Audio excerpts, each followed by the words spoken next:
Hello everyone. In this video we're going to be solving an exponential equation. We have e to the power x equals ex and we're going to be solving for x values. I'm going to talk about two different approaches here. The first approach involves defining a function f of x as e to the power x minus ex. So since I'm trying to solve the equation e to the power x equals ex, if I set my f of x equal to 0, the x value that I find from here is going to be our solution, right? Okay. Now, as you know, you might have already guessed it, x equals 1 is a possible solution to this equation. Why? Because if you replace x with 1, we notice that f of 1 is equal to 0. All right, now, we're going to look at it at a deeper level, and we're going to take the derivative. So let's go ahead and differentiate this function.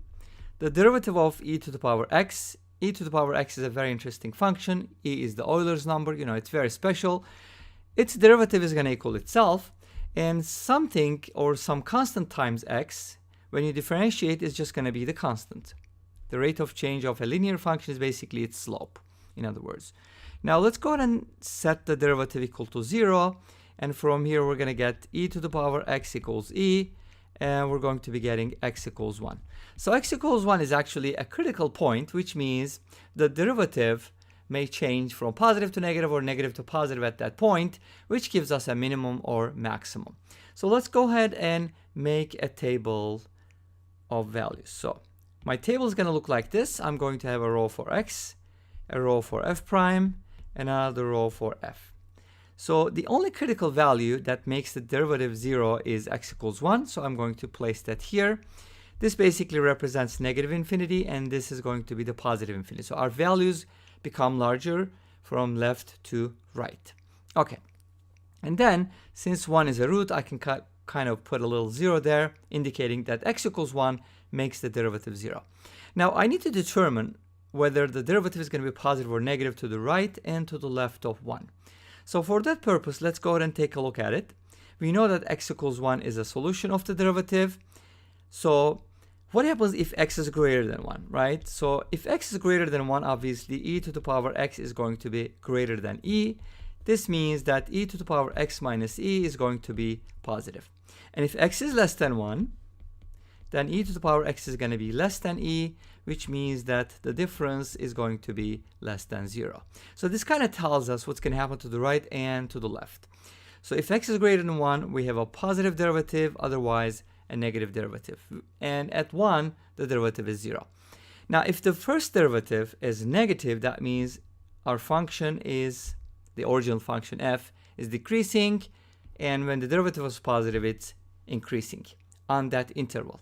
So that gives us a minimum point at x equals 1. Now, what is that supposed to mean? It means that the function is going to have a minimum, and at that point, notice that f of 1 is 0, so we have the derivative, both the derivative and the function itself becoming 0 at x equals 1. And graphically, this is what it means. We do have an x-intercept at 1, 0, which is indicated here in this graph, and that is the x-intercept as well as the minimum, which means that the only solution, the only x-intercept for this graph is going to occur at x equals 1, so x equals 1 is the only solution. All right? So let's take a look at this problem from another perspective. And that perspective is basically going to be looking at these two functions separately. So we're going to be looking at y equals e to the power x and y equals ex. Now the first one is an exponential function. I'm going to show you a graph at the end as well. But if you differentiate this function, you're going to notice that its derivative is itself. And then if you differentiate the second function, then we're going to be getting the slope of this line. So e to the power x and e. Those are the derivatives. Now, we notice that x equals 1 is a solution, right? Because it makes both of these equations e. So that is a solution.